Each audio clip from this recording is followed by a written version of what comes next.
Welcome to Our Own Voice, a partnership in mental health awareness in cooperation with NAMI Wichita and Kaysen Community Radio. NAMI is a National Alliance on Mental Illness. We are the largest grassroots advocacy network for people with mental illness and their family members, with over 800 national affiliates and 15 Kansas affiliates, with NAMI Wichita being one of those 15. We provide awareness, support, education, and advocacy for people affected by mental illness. Our purpose here is to provide a community conversation on Kaysen Community Radio that gives insight into what it's like to live with mental illness. Our intention and our hope is that our program will change attitudes, assumptions, and stereotypes about people with mental health conditions, and in so doing, we will stop the stigma associated with mental illness. My name is David Larson. I'm very pleased and proud to be your host today, and I'm a person living with mental illness. I'm in recovery for major depressive disorder. Like everyone, I struggle with the ups and downs of emotions and the challenges of being fully human, but I am doing great, and I know that I have many gifts to offer my family, my friends, and my community. Before I get too far into the program, I want to introduce David Peterson, our executive producer. Hello, David. Hello, David. And our technical producer, Mike Padilla. Hello, Mike. Hello. And we have another guest who's helping in our studio today, and that is Matthew. Hello, Matthew. Hi, how is everybody doing? Sounds I'm great. All right. Well, thank you all for joining us today and being here and sharing with me and our guest today. And speaking of our guest, it is my pleasure to introduce our guest for today, and that is Megan. Hello, Megan. Hello. How are you doing today? I'm doing good. Good. Well, let me see here. Where to begin? And that would be, where were you born and where did you grow up? I was actually born in Denver, Colorado. We came here when I was 4. Okay. And Denver is an awesome city. I do love it.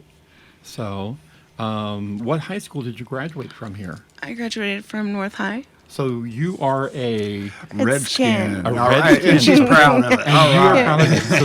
So that is your mascot. See, I don't know these mascot things, so that's why I have to ask. And these two are always educating me. Mike and David are. So that's great. So now you come to us by way of Breakthrough, right? Yes. So what do you do at Breakthrough? Right now, I am with Autumn, who does VR, which helps us get a job so we can learn how to be productive. Okay, wonderful. And so what training are you doing right now? What office work or? Right now, it's more like organizing right now because Organizing, we're okay. trying to get my birth certificate and social security card. That way I can get a job. Okay, wonderful. Very good. All right. And now what I understand about Breakthrough, hopefully I'm right here, is that when you go there, they allow you to do different tasks there at Breakthrough. Yes, we're mainly run by the By the consumers, by the people that Yeah. come in for the classes or whatever. They answer phones. They do we cook a lot, so there's a Okay, kitchen. yes. Have you been working in the kitchen at all? I have volunteered in the kitchen before. Okay, Yeah. awesome. So the food is good. Yes, it is. Awesome. All right. That's a safe assumption. Well, I've tasted the food, so I know it is good. Well, yeah, and So- it looks to me like you haven't missed a meal. No, no, I haven't. And I mean that with tenderness. I enjoy my food greatly. Okay. But yeah, Breakthrough has some really good food, and I know some of the people. In fact, we had the head cook was on here, and we interviewed her. Yes. What was her name? I can't remember. her Alicia. name. Alicia. Yes. Wonderful. And so now, what have you done in the kitchen? Let me ask you that. Well, we've prepped. There's one time that we were having barbecue, so I had to cut 9 heads of cabbage. 9 heads of cabbage. My hand was For, sore. for coleslaw, I assume. Yeah, Oh, wow. but it was really good from what I've heard. So I don't know. Fair enough. Well, that was a good hurt. Yeah. Good thing. Yeah. Yeah. All right. Well, let's see. What other tasks have you done at Breakthrough? Let's see. There was a retreat going on. What were you doing at that Friday? We were going over what we offer, what the club has to offer. Oh. Basically, getting to know our club a little bit better. That way we can go out and help recruit Mm-hmm. for, yeah. for other people that don't know about us. Awesome. Okay, you know, I really need to get a membership to Breakthrough, but I just never get around to it, and I never get up there to do it. So I need to do it. So, well, let's see. What else can I ask you really fast here? Do you have any hobbies? I've been crocheting. You've been crocheting. That's awesome. What like- do you crochet? I haven't got past the scarf yet, but I'm hoping to advance into like making a purse or something. Okay. I think you should advance into sweaters. That'd be even Crochet harder. a whole sweater. Oh yeah. Right. Yeah, you know, I've tried knitting a sweater. I'm like on my 10th year of knitting a sweater. And you still Yeah. have you got one arm done. I and have that's one it. arm done, yes. So I You should know start it. on my ugly Christmas sweater. Exactly. And then in 14 years you'll be done. Well, let me go ahead and note that this is Our Own Voice, and we are going to take a quick break with Megan, and we will be right back.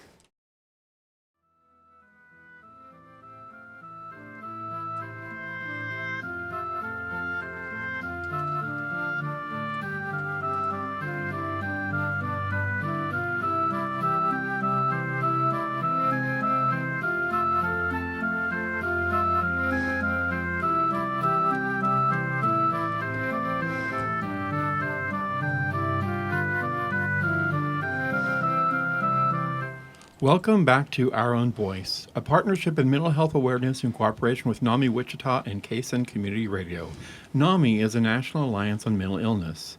Our Own Voice is intended to humanize a misunderstood, highly stigmatized topic of mental illness by showing that it's possible and common to live well with a mental health condition. Now, Megan, during the break, we talked about your diagnosis. So let's start there. What is your diagnosis? I have major depression, PTSD, recurrent episodes, and bipolar. Okay, so you just to explain all that, right? Major depression is when you have the major downs and lows, Yes. and that exhibits itself in so many different ways. PTSD is where you have how do I describe PTSD? I want to say just flashbacks or triggers. Flashbacks, thank you, triggers of what you have experienced in the past, and it comes back and sort of haunts you. But usually there's some traumatic incident that causes that. Yeah, it Right. is definitely Okay. centered on trauma. Okay, and then bipolar means that you're not monopolar like I am with major depression, but you have both poles. You have depression and you have manic stages. Yes. And now, your manic stages, are they good stages where you get lots of things done, or are they bad situations where you are irritable and I usually get that one where it's you real be irritable? Mm-hmm. Oh, I feel for you. I feel for you. So, Me too. I'm sure my family does as well. yeah. So that is rough. So when were you diagnosed? I was actually diagnosed in September 26th or around there in 2016. 2016. Okay. Fair enough. Well, I received my official diagnosis in 2015, I believe it was. I meant 2006. Oh, 2006. Six, yeah. Okay. I just- 2006. Yeah, that's All when my right. diagnosis played in. And so now I also asked you if you had any pets, and you have sort of a happy, sad experience with that, don't you? Yes, I inherited a Chihuahua when my father passed in the house fire. Okay. So you inherited a Chihuahua, but you've had to give that up to your mom. I did or- have to give it up to my mother-in-law. Your mother-in-law, Due okay. to, no home for him. Yeah. Sadness. Did you get Yes. visitation rights? I get to, yes, when I can go up there. Excellent. What is your Chihuahua's name? Handsome. Handsome. That's good. That is awesome. All right. Well, do you have a picture of him? I don't actually. Personally, You- I think all Chihuahuas are handsome. Yes. You need to get a picture of him. Oh, I need to, yes. Yeah. Put it on your phone or something. So, can we talk about your family? Yeah. Okay. Now, your family, you sort of have a struggle with that, don't you? Yes, it's back when my mom passed away in March 2015 to a blood clot. they just haven't been able to help me or, along with the grieving process. Yeah. And so I started grieving in all the wrong ways, and it kind of pushed them away. So, and they haven't given you the grace to realize that, hey, she's going through all this stuff. She needs some grace and some comfort and some. Well, the only Yeah. grace they gave me was putting me in Good Shepherd, but that's okay. And that's What's ironic about that is that that's the way a lot of people would react if one or more of their parents dies. yeah, yeah, exactly. And in 3 years, or the 2-year period. In a 2-year period, both of I your lost- parents went. both? Yes. Wow. Yes, Yeah. and then I lost my stepmom as well, or my dad's girlfriend at that I time. see. But Good Shepherd did turn out to be a blessing for you, didn't it? Yes, it did. It did. I got back on my meds, which I don't good. recommend taking yourself off of any meds without any doctor consult. Yes, exactly. And But I- you know what happens a lot of times is people take the meds, they start feeling better, and then they think they don't need them anymore. Right. yeah, Was that too. the situation you were in? No, I couldn't afford them. Oh, yeah, that's the other thing. All right. Yeah, That can be frustrating and rough. very. And then they had me on Latuda, which is almost 7. Well, it's pretty penny. Yeah, For just it a month is. supply. Sure. Yeah. So, yeah, and when it comes to meds, some people can handle it without meds, but there's some of us, like me myself, I need the meds, so I have to hang with Yeah, the meds. I do too. And luckily, I am able to get help through what's called the Patient Assistance Program, or PAP, Right. and that helps out a lot. I was doing that one at St. Francis, the Hope one. Okay. And yeah, they don't have the medicine on stock right now. And so there's some places out there that would help Yes. you get your medications. Yes. Because we don't want to scare anybody away to think that, oh, I went to the doctor and I have this prescription and now I can get my stuff. See, Yeah. that actually happened to me this last month. I wasn't able to afford my meds, and I called my doctor and I was like, "Look, I need these meds because I want to sleep. I need to sleep, and I don't like to sleep because I dream." Right. And so he was like, "Here, go get your medicine." So we went and got our medicine, and I'm good for a month now. Okay. Well, I need to say again that this is Our Own Voice on KSN Community Radio. We are talking with Megan about mental illness, and we are going to take a quick break and be right back. Our Own Voice is brought to you by NAMI. If you would like to learn more about the National Alliance on Mental Illness, the programs we offer, or get involved, please visit NAMI.org.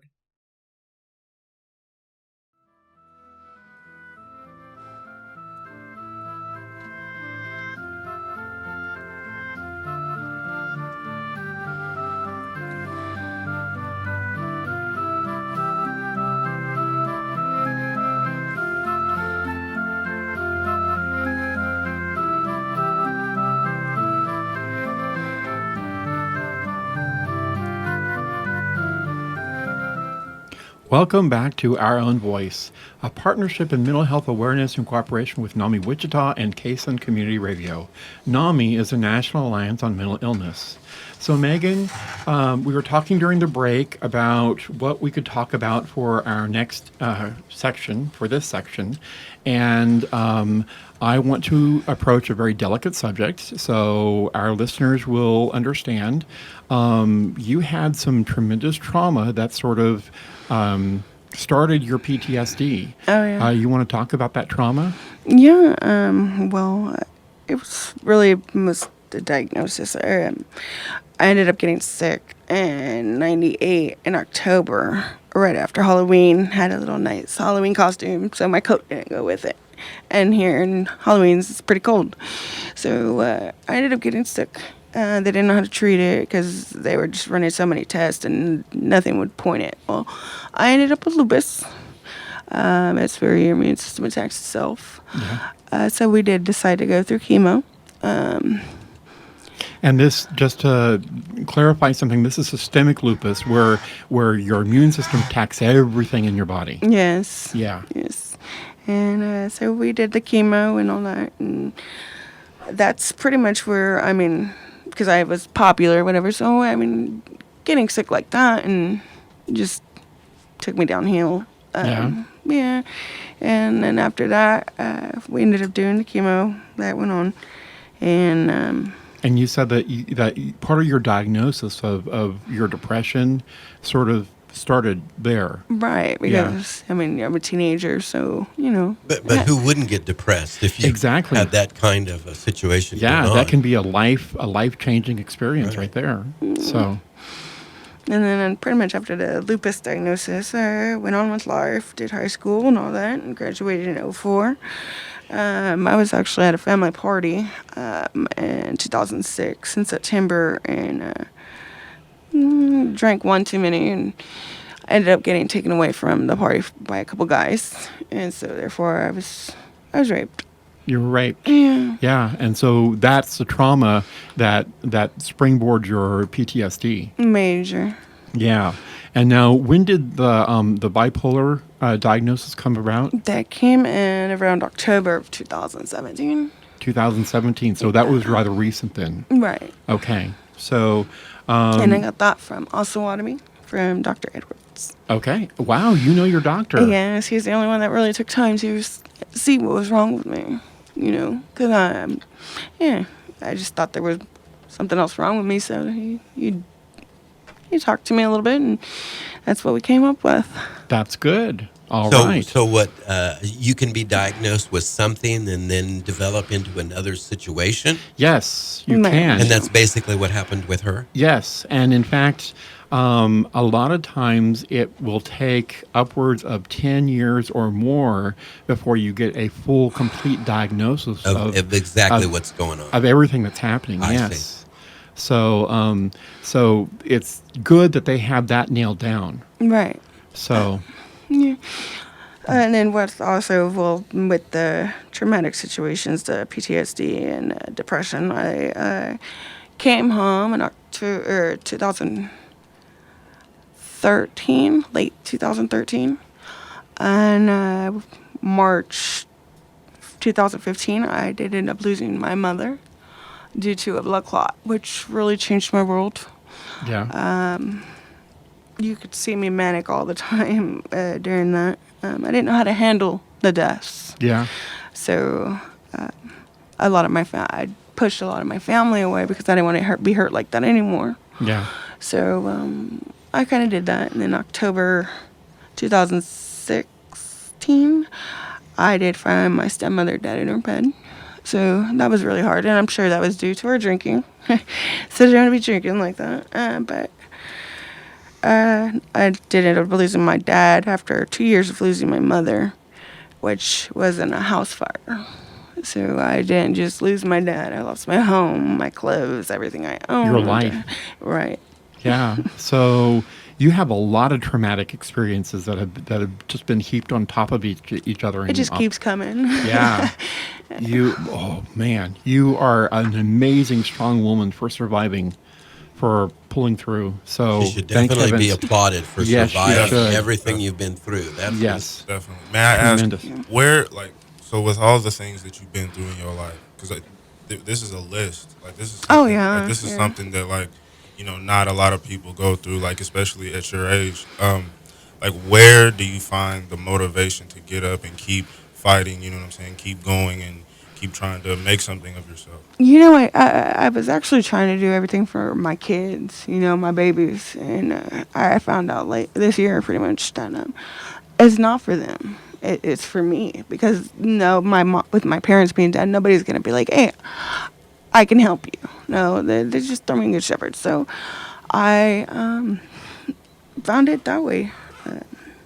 Excellent. So you found that it's yourself that you're working towards. Yeah, because That's good. without me, I can't even help them, Exactly. You gotta have yeah. to take care of yourself first. Self-care has been a really, I'm learning myself all over again. Well, I have to take a quick break again. This is Our Own Voice on KSUN Community Radio, and we will be right back.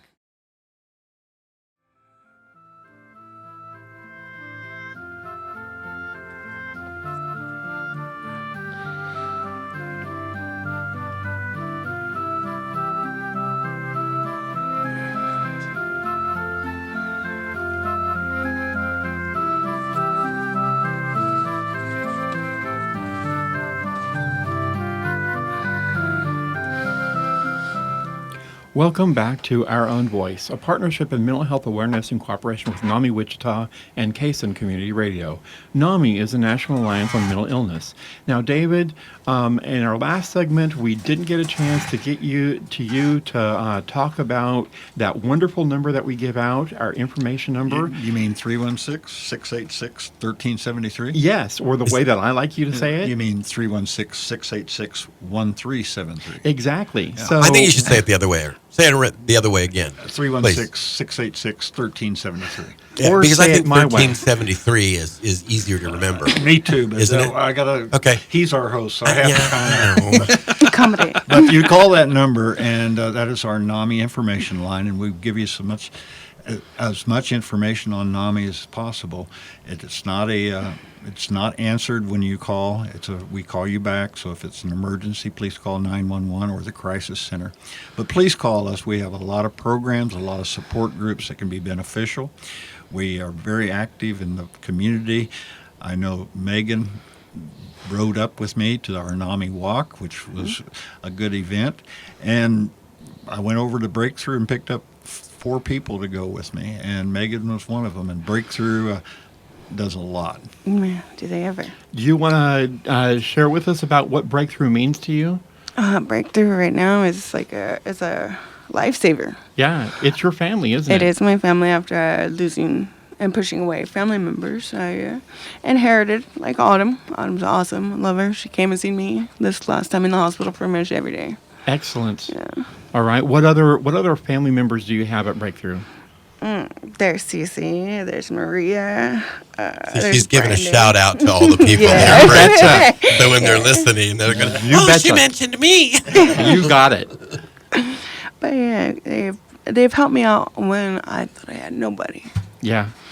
But you do have people and people that care about you. That's what's really important. Right. So you are an awesome, strong woman. Yes. I agree. All right. But on the flip side, though, too, there's also people that are going to help you with your meds, right? We talked about that a little Oh, bit. yes. And Dr. Gonzalez in ComCare, he made sure I had my medicine this month, thank God. Excellent. He's Thank mine you. too. Is he? Yes. He's So good. we want to give Awesome. a shout out again to Dr. Gonzalez. Dr. Gonzalez. at Yes. ComCare. Yes. Okay. I hope he's listening. I will make sure he does listen. He gets a chance. Okay. yeah, good. when I Good. get a chance. Yeah. You bet. So So overall, your experiences with NAMI and with ComCare have been really pretty good then. Right. Yes. So where would you be without them? We don't even want to think about that. now I want to compound your issues or explain your issues even more in depth. You have what's called dual diagnoses, don't Yes. you? And what that is not only do you have the mental health issues happening to you, you also have addiction issues happening. I do, actually. Yeah. Yes. Can you share with us those? Yeah. When my mom passed, she, like I said, had back surgery, so I inherited her half a bottle and more of a Percocets. So I got hooked on that, and my mom was a functioning alcoholic, so I decided to pick up that bad habit as well. So I am getting help now through SAC, and we are addressing that issue, and I will be going to inpatient treatment soon. Excellent. What is SAC? Yeah. What is SAC? Yes. SAC is it's a treatment center. Okay. And they do the diagnosis or whatever and try to help you as much as you need. Now, if I remember right, isn't SAC part or shares a building with Crisis, with ComCare Crisis? No, the No. crisis is over there on Main, right by the courthouses around that Okay. area. Okay. Yeah. So where is SAC located? SAC is actually on 9th and Waco, where Ninth and ComCare Waco. used to be. Where they used to be. Okay. Yeah. That's why you were confused. Yes. Yeah, I see. Okay. So, but so that our listeners understand, when you have a mental health issue, you may also have addiction issues, and sometimes they go hand in hand, and so people have to deal with both. And they found that you can't simply deal with one and neglect Not the do other. the other. You've got to deal with both. And one of the Time. things that is applicable to people with issues is addiction to nicotine and or cigarettes. Yes. Yes. Which, Very common. Which incidentally, relating to the bipolar aspect, there are actually receptors in your brain that react to nicotine and help shut down some of the extraneous noise and stuff that you get with a bipolar person. So that helps tremendously. Well, so I'm going to jump over you, David, and I'm going to ask her to come back and see us again and be on the program, okay? Fair enough. Yeah, You she was betcha. excellent. I have one final question. So, being with like what you've been through in life, what are some things that help you like kind of like get your mind off of things, or like some things that like bring joy into your life? Like, can you talk about This is gonna sound weird, but I'm a clean and organized person. So cleaning like really helps and being able to care for somebody else. It keeps your mind off of it, basically. Yeah. Yeah. that? That's good. Excellent. Well, with that, I am going to say thank you for joining us for Our Own Voice on Cason Community Radio. Thank you, Megan, for talking to us about mental illness. Thank you for having And me. join us for our next Our Own Voice program.